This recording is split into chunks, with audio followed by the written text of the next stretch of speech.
আপনি জাহান্নামের আগুনে পোড়াবেন। আল্লাহ রাব্বুল আলামিন কোন নবী প্রশ্ন করলে সাথে সাথে উত্তর দিয়ে দিতেন না, তাদেরকে উদাহরণ দিয়ে আল্লাহ রাব্বুল আলামিন বুঝাতেন। যেমন ইব্রাহিম আলাইহিস সালাতু ওয়াস সালাম আল্লাহ রাব্বুল আলামিনকে জিজ্ঞেস করেছিলেন, প্রশ্ন করেছিলেন, রব্বি কাইফা তুহিল মাউতা, কি করে আপনি মৃত্যু মানুষকে কিভাবে জীবিত করবেন? আল্লাহ রাব্বুল আলামিন প্রশ্ন করলেন, তুমি কি এর উপরে বিশ্বাস রাখো না? ইব্রাহিম আলাইহিস সালাম বললেন, বালা, অবশ্যই, লিয়াতমাইন্না কলবি, আমার আত্মা তৃপ্তির জন্য আমি জানতে চাই। আল্লাহ রাব্বুল আলামিন চারটে পাখি আপনার বললেন, চারটাকে জবাই করে তাদের প্রত্যেকটা গোশত বিভিন্ন জায়গায় চারটে পাহাড়ে ফিরে আসতে এবং তাদের নাম ধরে ডাকতে লাগলেন এবং তারা ছুটে ছুটে আসা, এভাবে করে বুঝতে পারলেন ইব্রাহিম আলাইহিস সালাম। ঠিক তেমনি ভাবে উযাইর আলাইহিস সালাম একটা আপনার বিধ্বস্ত জনপদে অতিবাহিত করছিলেন, দেখলেন মানুষগুলো মারে পড়ে আছে। তখন তিনি মনে মনে প্রশ্ন করছিলেন, আল্লাহ রাব্বুল আলামিন এই মৃত্যু মানুষকে কিভাবে জীবিত করবেন? আল্লাহ রাব্বুল আলামিন সাথে সাথে তাকে আপনার 100 বছর মৃত্যু দান করলেন। এবং দেখেন তার আশপাশে যে খাবার টাবার আছে সেগুলা আপনার সবকিছু ঠিক আছে, কিন্তু গাধাটা ছিল মারা গেছে। আল্লাহ রাব্বুল আলামিন আস্তে আস্তে করে সেই গাধার উপরে মাংস দিলেন, আল্লাহ তাআলা তাকে আবার হায়াত দান করলেন। ঠিক তেমনি ভাবে মুসা আলাইহিস সালাম আল্লাহকে জিজ্ঞেস করছেন, আপনি আপনার বান্দাকে কি করে পোড়াবেন? আল্লাহ রাব্বুল আলামিন আল্লাহ নবী মুসা আলাইহিস সালাম কে আল্লাহ রাব্বুল আলামিন বললেন, আমার মুসা, তুমি কিছু চাষ করো, সুন্দর মতন চাষ করো, আপনার ফসলাদি ফলাও, জমির মধ্যে ফসল ফলাও। মুসা আলাইহিস সালাম আস্তে আস্তে করে পুরো জমিন চাষ করলেন, অসংখ্য ফসল আল্লাহ তাকে দিলেন। ফসল যখন আমরা ফলাই সবকিছু কি ভালো থাকে? ফসলের মধ্যে কিছু কিছু পচা থাকে, কিছু কিছু আপনার নষ্ট থাকে, কিছু কিছু খারাপ থাকে। তখন মুসা আলাইহিস সালাম যে খারাপ ফসলগুলা নিয়ে আপনার যেগুলো ব্যবহার করা যাবে না আগুনের মধ্যে জ্বালিয়ে দিয়েছে। তখন আল্লাহ তাআলা প্রশ্ন করেছে, আমার মুসা, হে নবী মুসা, তুমি কেন ওই আপনার ফসলগুলাকে পুড়িয়ে দিচ্ছে? তুমি নিজে হাতে বলছো এগুলা খারাপ। ঠিক তেমনি ভাবে আমার বান্দার মধ্যে আল্লাহ আমি সব আকল দিয়েছি, আমি জ্ঞান দিয়েছি, দুনিয়া সবকিছু বুঝেছে, দুনিয়া সবকিছু জেনেছে, সবকিছু জানার পরে, সবকিছু মনার পরে আপনার আমি আল্লাহকে যখন চিনতে পারেনি সে ভালোদের অংশ হতে পারে না। আমি তাকে আকল দিয়েছি, একটা সবজির কাছে গিয়ে আমরা তাকে ঘুরিয়ে পেঁচিয়ে দেখি ভালো না খারাপ আছে, সব দেখেছি। যারা নিকৃষ্ট বান্দা তাদের জন্য আমি জাহান্নাম রেখেছি, আর যারা আমাদের প্রিয় বান্দা তার জন্য আমি জান্নাত রেখেছি। সুবহানাল্লাহ। সেই জন্য ভাই আল্লাহ তাআলা আমাদের সকলকে জ্ঞান দিয়েছে, আল্লাহ রাব্বুল আলামিন আমাদের সকলকে বুদ্ধি দিয়েছেন। আপনার ওমর রাদিয়াল্লাহু আনহু যখন আপনার ইসলাম ধর্ম এখনো গ্রহণ করেনি, ইসলামের প্রতি এখনো আসেনি, আমার রাসূলকে ধারালো অস্ত্র দিয়ে মারতে এসেছিল। এক সাহাবে কেরামের পরামর্শে বলেন, তোমার বাড়িতে আপনার তোমার বোন বোনায় সব ইসলাম ধর্ম গ্রহণ করেছে আর তুমি রাসূলকে মারতে এসেছো। তখন তার কাছে গিয়ে তার জীবনটাকে পরিবর্তন হলো। তাহা সূরার আওয়াজ শুনে আপনার তার জীবনটাকে পরিবর্তন হয়ে গেল, ইসলাম ধর্ম গ্রহণ করলো, আপনার ইসলাম ধর্ম মেনে নিল। কিন্তু চিন্তা করে দেখেন, যখন আপনার জ্ঞান ছিল না, বুদ্ধি ছিল না, আমার রাসূলকে মারতে এসেছে। যখন জ্ঞান বুদ্ধি এসেছে তখন বলছে, রাসূলকে কেউ যদি মারতে আসে, রাসূলকে কেউ যদি আঘাত করতে আসে, আমি ওমর তার জন্য জীবন দেওয়ার জন্য সর্ব অবস্থাতে প্রস্তুত থাকবো। সুবহানাল্লাহ। এই ঈমান আল্লাহ তাআলা ওমর রাদিয়াল্লাহু আনহুকে দিয়েছে। এক সময় জ্ঞান ছিল না, বুদ্ধি ছিল না, কিন্তু আমাদের তো সকলের বুদ্ধি আছে। আসেন নিজের জীবনটাকে পরিবর্তন করি। এই জীবন আল্লাহ তাআলা সকলকে একটা নির্ধারিত সময়ের মধ্যে পাঠিয়েছে। কাউকে আল্লাহ তাআলা 60 বছর 70 বছর হায়াত দিয়েছে। আমরা কেউ বলতে পারবো না আমরা কখনোই কোন অবস্থায় আল্লাহর কাছে চলে যাব। পৃথিবীর কোনো মানুষ বলতে পারবে না আমার অত জিন্দেগি প্রত্যেকটা মানুষের এক একটা নির্ধারিত সময় দিয়েছেন। আপনার আমার এক একটা সেকেন্ডের, এক একটা সময়ের এতটা দামি, এতটা মূল্যবান। এই দুনিয়ার মধ্যে যা কিছু আছে সবকিছু যদি বিক্রি করেও দেওয়া হয়, একটা সেকেন্ডের দাম, একটা সেকেন্ডের মূল্য হবে না। এতটা দাম, এতটা মূল্য আপনার আমার সময়। তাই চিন্তা করে দেখেন সেই সময়গুলোকে আমরা কিভাবে নষ্ট করছি। মোবাইল এসে আজ আমাদের সময়গুলোকে নষ্ট করে দিচ্ছে, আমরা বুঝতে পারছি না। তখনই বুঝতে পারবো যখনই এক একটা সেকেন্ডের দাম, তখনই বুঝতে পারবো যখন আজরাইল সাল্লাল্লাহু আলাইহি ওয়াসাল্লাম বুকের মধ্যে হাত দিবে, তখনই বোঝা যাবে এক একটা সেকেন্ডের দাম কতটা মূল্যবান। মানুষ সবসময় দুই জায়গায় আফসোস করতে থাকবে, যখন আজরাইল আলাইহিস সালাম বুকের মধ্যে হাত দিবে, আমাকে একটা মিনিট সময় দেয়া হয়। আওয়ালাম নুমাক্কির, তোমাদেরকে অবশ্যই সময় দিয়েছিলাম, তখন আর কখনো আমি আর দেবো না। তখন মানুষ আফসোস করতে থাকবে। আসে সেই জন্য আমরা সবসময় আল্লাহর কাছে ফিরে যেতে হবে, সবসময় আমাদেরকে প্রস্তুত থাকতে হবে। আল্লাহ তো আমাদের সকলকে বোঝার তৌফিক আল্লাহ তাআলা দান করেন, জোরে বলেন আমিন। মৃত্যু সবসময় আমাদের সামনে আসবে, আজ হোক কাল হোক, আমাদের প্রত্যেকে আল্লাহর কাছে ফিরে যেতে হবে। সেই দিনের জন্য আমাদের প্রত্যেককে প্রস্তুত থাকার তৌফিক আল্লাহ তাআলা আমাদের সকলকে দান করেন, জোরে বলেন আমিন। দু চারটে আপনার আলোচনা করলাম খুবই সংক্ষিপ্ত ভাবে। আপনার উত্তম মৃত্যু কি করে লাভ করব, এই নিয়ে দু চারটে কথা বলে অনেক ওলামায়ে কেরামরা আছেন, ইনশাআল্লাহ বিদায় নেব। আল্লাহ আমাদের সকলকে সঠিক বুঝ, সঠিক জ্ঞান আল্লাহ আমাদের সকলকে দান করেন, জোরে বলেন আমিন। উত্তম মৃত্যু লাভ করতে গেলে সর্বপ্রথম আল্লাহ রাব্বুল আলামিন আমাদেরকে অসংখ্য নিয়ামত দান করেছেন। যত নিয়ামত দান করেছেন, সমস্ত নিয়ামতের মধ্যে সবথেকে শ্রেষ্ঠ নিয়ামত হচ্ছে ঈমান দান করেছেন, যেটা সুবহানাল্লাহ। একজন ব্যক্তির ঈমান যার আছে, সে সারা জীবন আপনার জান্নাতে থাকবে, আর যার ঈমান নেই সারা জীবন জাহান্নামের আগুনের মধ্যে পড়তে হবে। ইকামুত তাওহীদ লিল্লাহি আযজা ওয়া জাল্লা, জীবনের প্রত্যেকটা বাক্য, জীবনের প্রত্যেকটা শব্দ, জীবনের প্রত্যেকটা ক্ষেত্রে আল্লাহ রাব্বুল আলামিনের একত্ববাদের স্বীকৃতি দেওয়ার জন্য সুবহানাল্লাহ।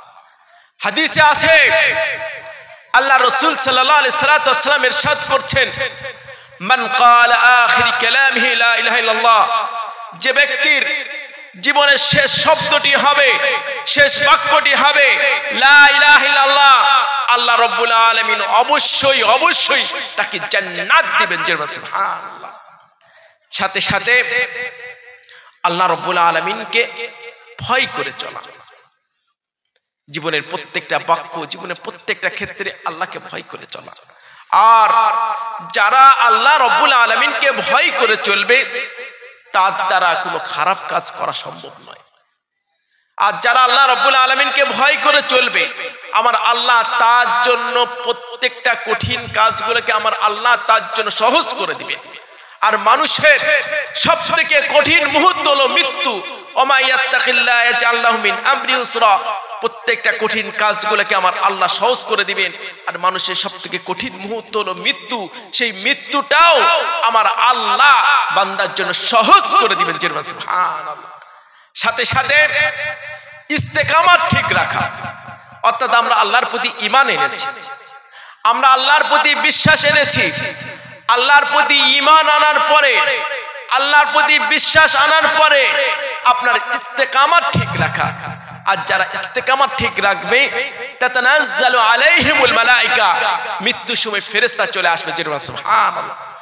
মৃত্যুর সময় ফেরেশতা এসে বান্দাদেরকে সান্ত্বনা দিয়ে বলবেন, লা তাখাফু ওয়া লা তাহজানু ওয়া আবশিরু বিল জান্নাতি আল্লাতী কুনতুম তুআদুন, তোমরা ভয় খেও না, পেরেশান হয়ো না, যে জান্নাতের ওয়াদা আল্লাহ করেছেন সেই জান্নাতের সুসংবাদ তোমরা গ্রহণ করতে থাকো, সুবহানাল্লাহ। নাহনু আউলিয়াকুম ফিল হায়াতিদ দুনিয়া ওয়া ফিল আখিরাহ, আমরা তোমাদের দুনিয়ারও বন্ধু, আখিরাতের বন্ধু, সুবহানাল্লাহ। আর মৃত্যুর সময় অত্যন্ত কঠিন সময়, সেই সময় আজরাইল সাল্লাল্লাহু আলাইহি ওয়াসাল্লামের চেহারাটা দেখলে বলতে পারবে, আল্লাহ আমার জন্য নিয়ামত রেখেছে না গজব রেখেছে। আর যারা আল্লাহর প্রিয় বান্দা, দুনিয়ার সবকিছু আল্লাহর জন্য ব্যয় করে গেছেন, স্বয়ং আল্লাহ রাব্বুল আলামিন তাদের জন্য সালাম পৌঁছে দিবেন, সুবহানাল্লাহ। আমরা আল্লাহর কাছে এই মহান মজলিস আল্লাহর কাছে এই দোয়াটা বারবার চাই, আল্লাহ যেন এই নিয়ামত আল্লাহ তাআলা আমাদের সকলকে দান করেন, জোরে বলেন আমিন। সাথে সাথে আপনার রদ্দুল বসর অর্থাৎ চোখের হেফাজত করা, যে জিনিসটা মোবাইল স্ক্রিন হোক, কম্পিউটার স্ক্রিন হোক, টিভি স্ক্রিন হোক, সরাসরি দেখাটা হারাম, সেই জিনিসটা আপনার এর মাধ্যমে দেখাটাও হারাম। আর বান্দার চোখের সামনে যখন খারাপ দৃশ্য চলে আসে, বান্দা যখন মাথা নত করে নিতে পারবে, মাথাটা ঘুরিয়ে নিতে পারবে, আমার আল্লাহ তাকে ঈমানি সাথ দান করেন। আল্লাহ রাব্বুল আলামিন বান্দাকে কোনো কিছু যদি দান করে, সেই জিনিসটা বান্দার থেকে আর ছিনিয়ে নেন না, সেই ঈমানি সাথ নিয়েই আমার আল্লাহ বান্দার মৃত্যু দান করবেন। সুবহানাল্লাহ। সাথে সাথে এমন কোনো কাজ না করা যার মাধ্যমে মানুষের মৃত্যু কঠিন হয়ে যায়, যেমন মানুষের প্রতি জুলুম করা, মানুষের প্রতি অত্যাচার করা, লোকের সম্পত্তি আত্মসাৎ করে নেওয়া, এসব কাজের মাধ্যমে মানুষের মৃত্যু কঠিন হয়ে যায়। আল্লাহ তা আমাদের সকলকে বোঝার তৌফিক দান করার জন্য বলেন আমিন। আল্লাহর কাছে সকলকে যেতে হবে ঈমান নিয়ে, আমরা যেতে পারি সেই তৌফিক সেই ক্ষমতা আল্লাহ তা আমাদের সকলকে দান করার জন্য বলেন আমিন। সাথে সাথে মাশাআল্লাহ আমার ভাই অনেক খেদমত করেছেন, মেহনত করেছেন, আমরা তার জন্য দোয়া করি, তাদের খেদমত মেহনতকে আল্লাহ তাআলা সদকা জারি হিসেবে আল্লাহ কবুল করে নেন, জোরে বলেন আমিন। মাশাআল্লাহ খুবই ভালো লাগলো, আপনাদের পরিবেশটা সুন্নত মোতাবেক চলছে, আল্লাহ তাআলা এর জাযা সকলকে আল্লাহ দান করেন, জোরে বলেন আমিন। বিশেষ করে মাদ্রাসা রয়েছেন, অনেক খেদমত চলছে, দিনের খেদমত করছে, আল্লাহ তাআলা তার খেদমত মেহনতকে আল্লাহ কবুল করে নেন, জোরে বলেন আমিন। আর সকলেরই দাওয়াত থাকলো, আপনারা সময় পেলে ফুরফুরা শরীফ আসবেন ইনশাআল্লাহ, আল্লাহ তাআলা আমাদের সকলকে কবুল করে নেন, জোরে বলেন আমিন। আর আপনাদেরকে আমি কষ্ট দেব না, যেহেতু আবহাওয়াটা খুব একটা ভালো না, যাই হোক উলামায়ে কেরামরা আসবেন, আলোচনা করবেন, আমি সংক্ষিপ্তভাবে একটু মুনাজাত করে আপনাদের থেকে বিদায় নেব। আল্লাহ তাআলা আমাদের সকলকে বুঝার দান করেন, জোরে বলেন আমিন। একবার দৃষ্টি পড়ে নেন, আল্লাহুম্মা সাল্লি আলা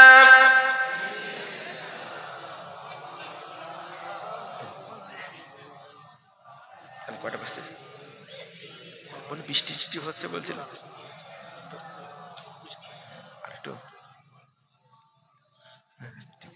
একটু দোয়া করে দিই, হুজুরকে আস্তে আস্তে নিয়ে আসেন, আমি একটু দোয়া করে দিই।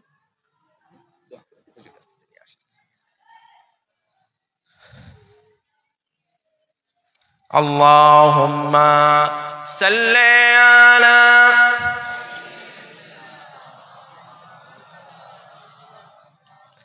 ওয়া আলা আলিহি।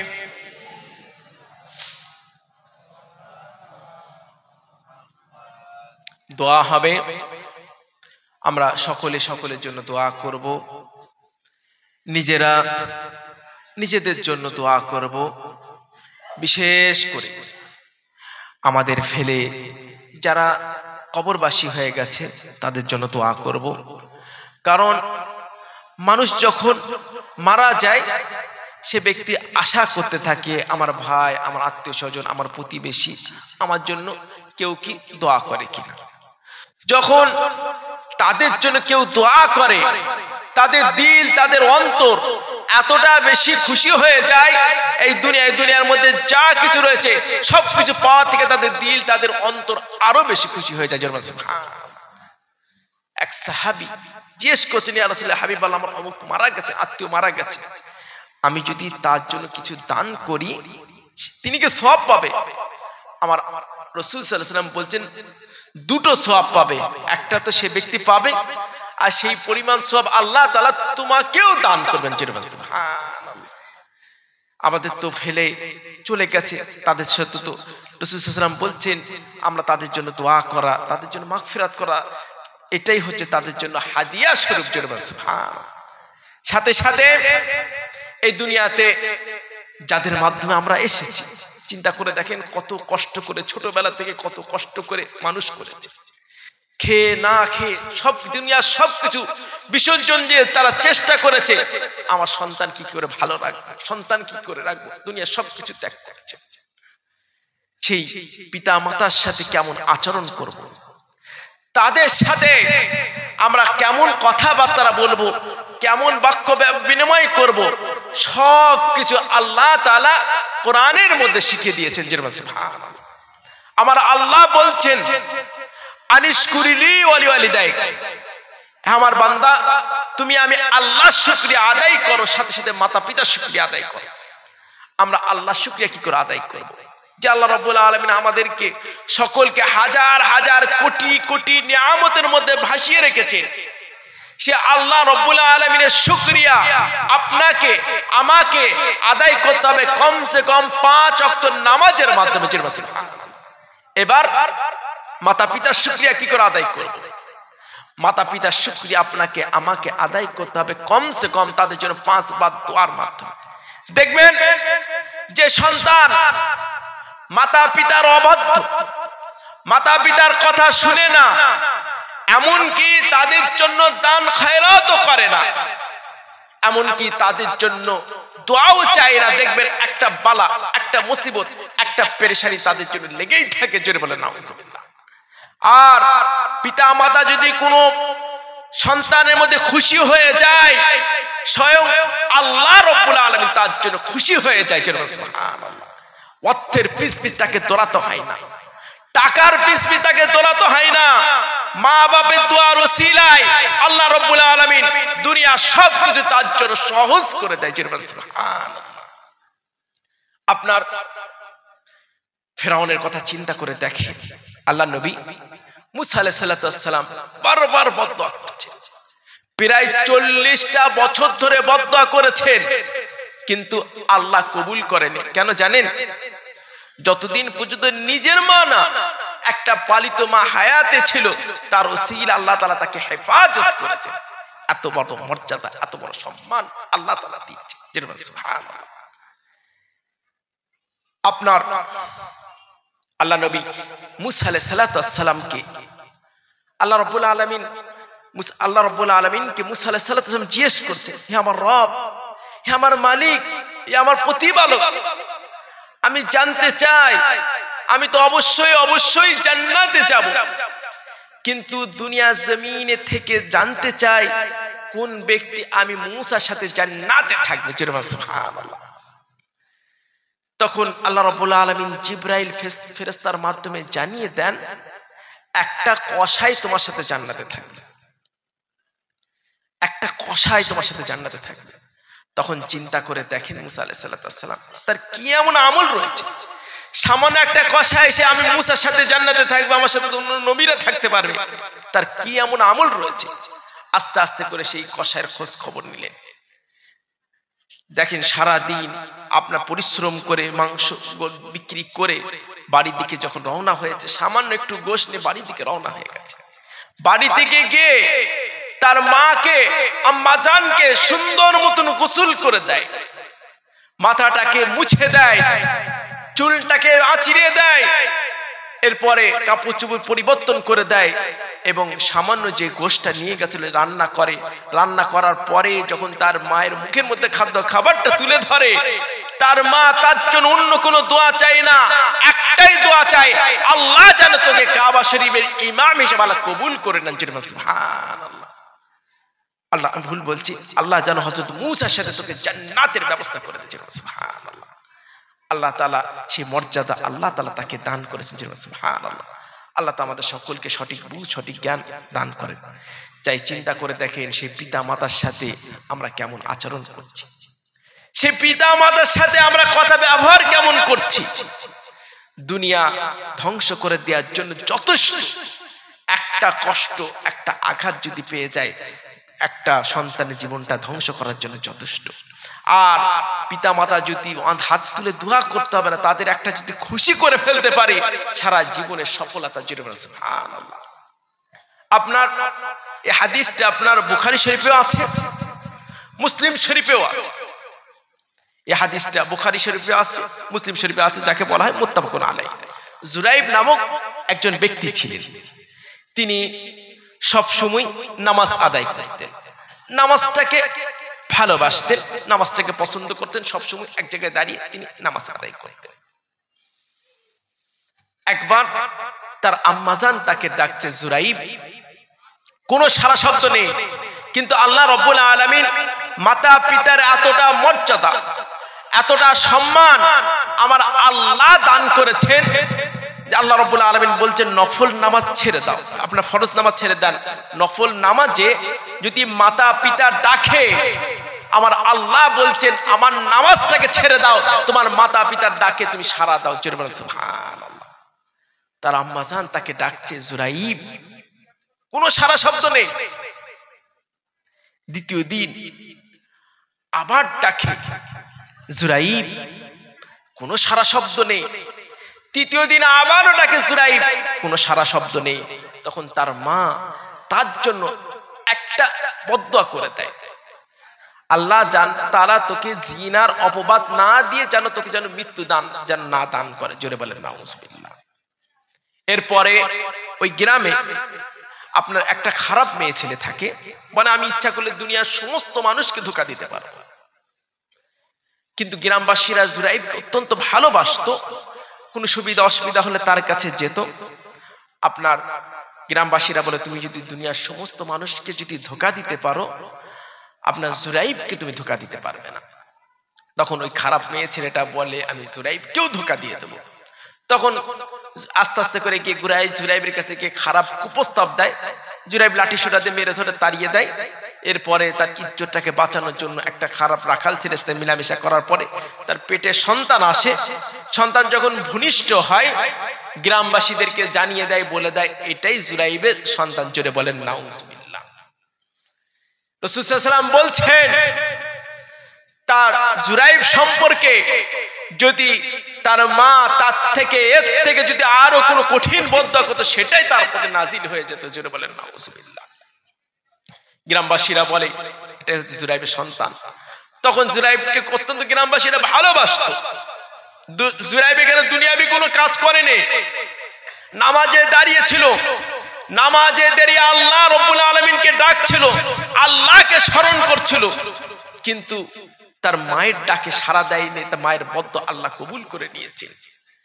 যাই হোক, তখন জুরাইবকে ডাকে, বলে তোমার নামে তো এরকম ঘটনা শুনছি, তো প্রচন্ড ভাবে মারধর করে। আমাকে মারধর করছে কেন? বলছে এইরকম সন্তান। পুরো ঘটনা খুলে বলে। তখন জুরাইব বলে আমাকে ওখানে নিয়ে যাও। ওখানে যাওয়ার পরে আপনার বলে 2 রাকাত নামাজ পড়তে দাও। 2 রাকাত নামাজ আদায় করে এবং ওই বাচ্চা ছেলে মুখের মধ্যে টুকা দিয়ে বলে 3-4 মাস বছর বয়স আপনার বাচ্চা ছেলে মুখের মধ্যে টুকা দিয়ে বলে তুমি কার সন্তান? আল্লাহ ওই সন্তানের জবান ফুলে দেয়, বলে আমি অমুক রাখাল ছেলের সন্তান। কিন্তু চিন্তা করে দেখেন তার মায়ের বদদুয়া আল্লাহ কবুল করে নিয়েছেন। আল্লাহ তো আমাদের সকলকে হেফাজত করেন। জোরে বলেন আমিন। পিতা মাতার দোয়া নিয়ে আমরা যেন যেতে পারি সর্বাবস্থাতে, সেই তৌফিক সে ক্ষমতা আল্লাহ তো আমাদের সকলকে দান করেন। জোরে বলেন আমিন। আরেকটা ঘটনা আপনাদেরকে বলবো ইনশাআল্লাহ, আপনার বর্তমান যুগের একটা ঘটনা মাতা পিতা সম্পর্কে, যেহেতু আপনারা এসেছেন অনেক কষ্ট করে এসেছেন। যাই হোক, আপনার সৌদি আরবে একজন ব্যক্তি 5000 রিয়ালে মাইনেতে চাকরি করত, কাজ করত। তার আম্মা ইন্তেকাল হয়ে গেছে, বাপকে নিয়ে একসাথে বসবাস করত। বাপ হচ্ছে ঋণগ্রস্ত হয়ে গেছিল প্রায় 65,000 রিয়াল, আর তার মা আপনার সন্তান হচ্ছে অল্প অল্প করে আপনার 5000 রিয়ালে চাকরি করে অল্প অল্প করে 35,000 রিয়াল জমা করেছিল। একদিন হঠাৎ সন্ধ্যাবেলায় এসে আপনার দরজা খটখট করে, তোমার সাথে কোনো দরকার নেই, তোমার বাপকে ডাকো। বাপ আসার সাথে সাথে কলার চেপে ধরেছে। তখন সন্তান বলে আমার বাপের কলার তুমি কেন চেপে ধরেছো? আমার বাপ কি এমন অন্যায় করেছে আমার বাপের কলার ধরেছো? বলছে দেখো প্রায় 2-3 বছর হয়ে গেছে কোনো আমাকে 65,000 রিয়াল দেনা করেছে, আমাকে দেয় না, তাই আজকে টাকাটা দিতেই হবে। তখন তার সন্তান 35,000 রিয়াল যে জমা করেছিল সেই টাকাটা এসে দিয়ে বলে এই নাও তোমার টাকা। তখন তার বাপ বলে তুমি অনেক কষ্ট করে জমাইছো, দিতে হবে না, আমি আস্তে আস্তে দিয়ে দেবো, তোমার টাকাটা দিয়ে তোমার বিয়ে সাথে এখন বাকি আছে, আমি পরে দিয়ে দেবো। বলছেন না, আমার টাকার কোনো দাম নেই, আপনার ইজ্জত আপনার সম্মান আপনার এই টাকার থেকে অসংখ্য গুণ বেশি। সুবহানাল্লাহ। তার বাপ একটাই দোয়া চেয়েছিল, বাপ মায়ের তো আপনার বেশি দোয়া করতে হয় না, একটাই দোয়া করতে হয়, আল্লাহ যেন এর থেকে উত্তম মর্যাদা তোকে দান করেন। সুবহানাল্লাহ। এইটুক দোয়া করেছিল। পরের দিন অফিসে যাই, পুরাতন একটা বন্ধু আসে, বলে তুমি কত টাকায় চাকরি করো? 5,000 চাকরি করি। তখন বলে এর থেকে একটা ভালো ব্যবস্থা করছি, 15,000 রিয়াল। জোরে বলেন সুবহানাল্লাহ। 15,000 রিয়াল তুমি কি করবে? বলছে ঠিক আছে চলো। নতুন অফিসের কাছে নিয়ে যাওয়া হয় এবং তাকে দেখে পছন্দ হয়ে যায়, চাকরি মানে ফাইনাল হয়ে যায়। জোরে বলেন সুবহানাল্লাহ। এবার নতুন যে মালিক দেখি কি কাঁদছে, তুমি কাঁদছো কেন? বলছে কি পুরো ঘটনা খুলে বলে, এইবার ঋণগ্রস্ত হয়ে গেছিল, পুরো ঘটনা খুলে বলে। তখন তার মালিকটা খুশি হয়ে আপনার 3 মাসের অগ্রিম মাইনে যে টাকাটা ফেরত দিতে হবে না, 45,000 টাকা দিয়ে দেয়। সাথে সাথে তার বাপ 65,000 রিয়াল দেনা করেছিল, সে টাকাটাও দিয়ে দেয়। সুবহানাল্লাহ। এবং যে নতুন কোম্পানি আছে 5% শেয়ার হোল্ডার হিসাবে তাকে কবুল করে নেয়। সুবহানাল্লাহ। চিন্তা করে দেখেন যে বাপের পিছনে যে টাকাটা ব্যয় করলে নিজের জন্য ক্ষতি করেছে, উপকার করেছে। নিজের জন্য অবশ্যই উপকার করেছে। আজ আমরা অনেকে বুঝতে চাই না পিতা মাতার কত বড় নিয়ামত, অনেকে বুঝতে চায় না, যাদের হারিয়ে যায় তারাই শুধুমাত্র বুঝে। আল্লাহ তা আমাদের সকলকে সঠিক বুঝ, সঠিক জ্ঞান আল্লাহ তাআলা দান করার জন্য বলেন আমিন। আমরা প্রত্যেকে পিতা মাতার সেবা যত্ন করে আমরা যেন জান্নাতটা নিতে পারি, সেই তৌফিক, সেই ক্ষমতা, সেই মর্যাদা আল্লাহ তাআলা আমাদের সকলকে দান করার জন্য বলেন আমিন। আর আরেকটা কথা আমরা মনে রাখবো, আমরা পিতামাতার উসিলায় দুনিয়াতে এসেছি, আর পীর মুরিদের মাধ্যমে আমরা আল্লাহ রসুলকে চিনতে পারি। সুবহানাল্লাহ। সেজন্য মোহাম্মদ দাদা হুজুর পীর রাহমাতুল্লাহ আলাইহির কথা চিন্তা করে দেখেন, বাংলা জমিনে যেখানে গেছেন আপনার তরিকা সবক শিখিয়েছেন, তাদের একটাই ডাক ছিল, বাবারা ইমানটাকে বাঁচাও, ইমানটাকে বাঁচাও। দাদা হুজুর পীর রহমান যেখানে গেছেন তার এই ফলশ্রুতিতে আজ দেখেন বাংলা জমিনের মানুষরা একসময় পোশাক পরিধান করতে পারতো না, তাদেরকে ধরে ধরে শিখিয়েছেন। নামাজ জানতো না, ধরে ধরে নামাজ শিখিয়েছেন। মানুষ আপনার শিরক বিদআতের মধ্যে লিপ্ত ছিল, তাদেরকে খুঁজে খুঁজে বেঁচিয়ে সঠিক রাস্তা মধ্যে দাদা হুজুর পীর রহমাতুল্লাহ আলাইহি রেখেছেন। তারই তরিকা অনুযায়ী এই দরবারটা এসেছে। আল্লাহ তাআলা আমাদের সকলকে সঠিক বুঝ, সঠিক জ্ঞান আল্লাহ তাআলা আমাদের সকলকে দান করার জন্য বলেন আমিন। আর আপনাদেরকে কষ্ট দিতে চাই না, দোয়া হবে, খুবই সংক্ষিপ্তভাবে দোয়া করব। সকলে সূরা ফাতিহা একবার, 3 বার কুরআন শরীফ একবার।